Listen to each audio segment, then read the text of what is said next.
Always wanted to do toning in the snow. Not sure why. Mentioned it to a few people in the last few weeks, and they were like, why would you want to tone in the snow? Well, I have toned in the snow before. I've just never filmed it. Here I am. Just to my right is the Appalachian City of Light, Asheville, North Carolina, place I've lived in for about 12 years now. High up on the mountain that we live on, overlooking the city. Here we are in the blizzard of 2016, if you could call this a blizzard here. It's gorgeous, and as the snow's falling, I'm thinking a lot about silence. I'm thinking a lot about interiority. I'm thinking a lot about open presence in the moment. It brings to mind the album title of a friend of mine, Marina Ray, Snow Falling on Silence. Gorgeous album, Native American flute. What I'm going to do is I'm just going to do a little bit of a tone. I'm going to offer you a tone for the word silence in Aramaic, which is shelia. Shelia. Of course, that sound, shelia. I'm just going to tone it 3 times. Right here in this gorgeous snow. Deep in a state of presence. Shelia. Sh-e-l-ya. Shelia. Okay?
This is the sweet space after the tone. That word shelia doesn't just mean silence or silent, it also means suddenly.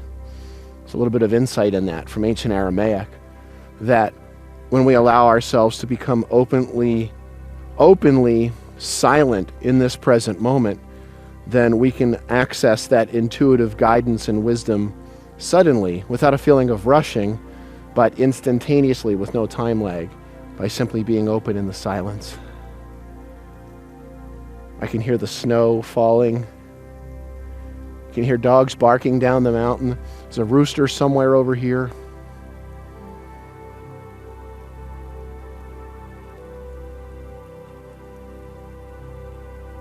There's my rooster friend. Just be open. Shelia in silence.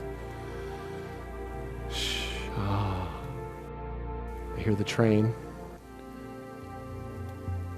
It's gorgeous to be up here on the mountain because a mile down I can hear little bits of hustle and bustle of plows and the lone cry of the iron horse. I believe it's chapter 4 in my book, The Reed Flute Meets the Heart of the Iron Horse, all about my fascination with trains and a pretty profound set of experiences I had when I was a child. In the book, Echoes of an Ancient Dream, Aramaic Toning on the Path of Light, which will take you far deeper than my little 4 or 5 minute video will. Shelia. Try toning that sound, shelia. In a matter of seconds, you'll be able to shift your state of being, bring yourself back into a presence, the balance of the universal mind, from my friend Shimshai, who's also quoted in my book. Shelia. Try it. Amen. And so it is. Namaste.